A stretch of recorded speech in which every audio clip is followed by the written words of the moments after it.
被俄乌战争打醒，台湾地区的民众相信美军会干涉台海事务的人数被腰斩，资本撤离台岛，台情报头子说了实话。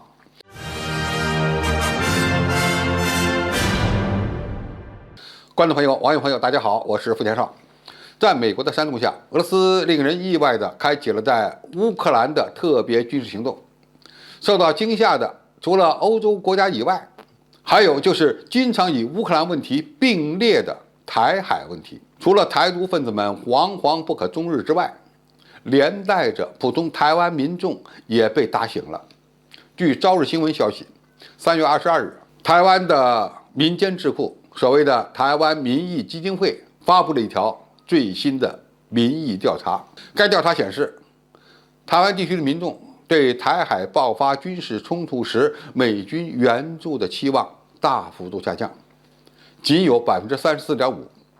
相比于去年10月的类似民调结果，当时有65%的受访者认为美军会介入，也就是说，有1/3的台湾民众被打醒了。反倒是某些指望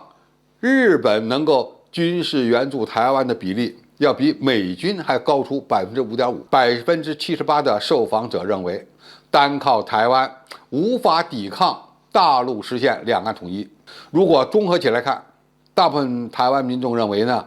美国根本就靠不住，也无法阻止两岸统一的大趋势。台湾媒体称，就总体而言，台湾民众相信美国出兵的比例较10年前低了将近30%，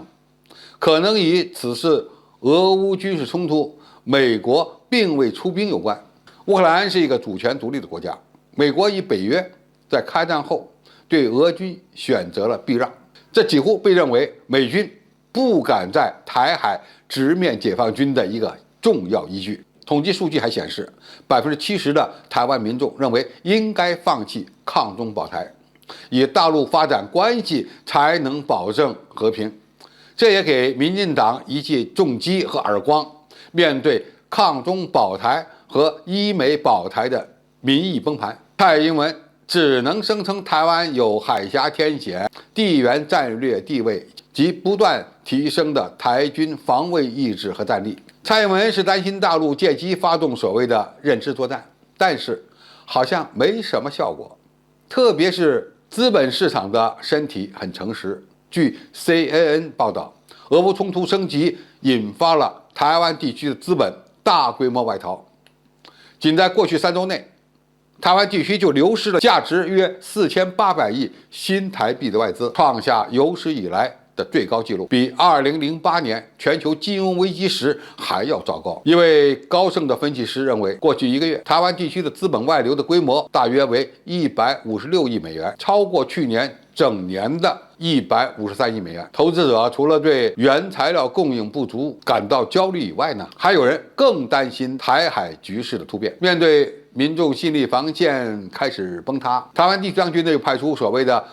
国安局局长陈明通进行安抚活动。陈明通表示，俄罗斯机密文件显示，大陆今年秋天就会武统，完全是认知作战，两岸关系在蔡英文任内没有问题。他也不得不承认，不要以为大陆与俄罗斯的作战能力相当，解放军一旦动手，绝对是全面性的。那么如何看待台湾岛上的这些变化？其实我们此时更要保持冷静和战略定力。首先，乌克兰危机本身就是美国霸权衰落的标志。俄罗斯通过开战来解决自己所面临的战略压力，同时呢，也在测试美国的战略底线。美国最后只能选择不出兵，这等于破坏了美国霸权的基础。因为美国霸权的基础就是军事霸权，需要不停地在海外参与各种各样的军事行动来维持。那么一旦国际社会认识到还有很多问题是美军不敢碰的，那么有些国家就会不听话了。从中东到南美，美国在未来一个周期内将面临着维持影响的挑战。其次，台湾岛上的民意变化，其实就给了两岸缓和关系创造了一个契机。大陆可以进一步的释放和平统一的声音，争取岛内更多的民意支持，打击台独，而不针对台湾民众。这在未来一段时间内可能会成为统战工作的一个关键。我们的目标就是团结一切力量，让台独分子承担发动武统的责任。最后，为了实现两岸的统一，我们还需要继续加大对台军事压力，这依然是遏制台独的关键。俄罗斯军队在乌克兰打得不算太好看，这又让不少台独分子有了侥幸心理，而解放军必须加强在台湾周边的军事活动力度，让台湾民众保持头脑清醒。总体来看，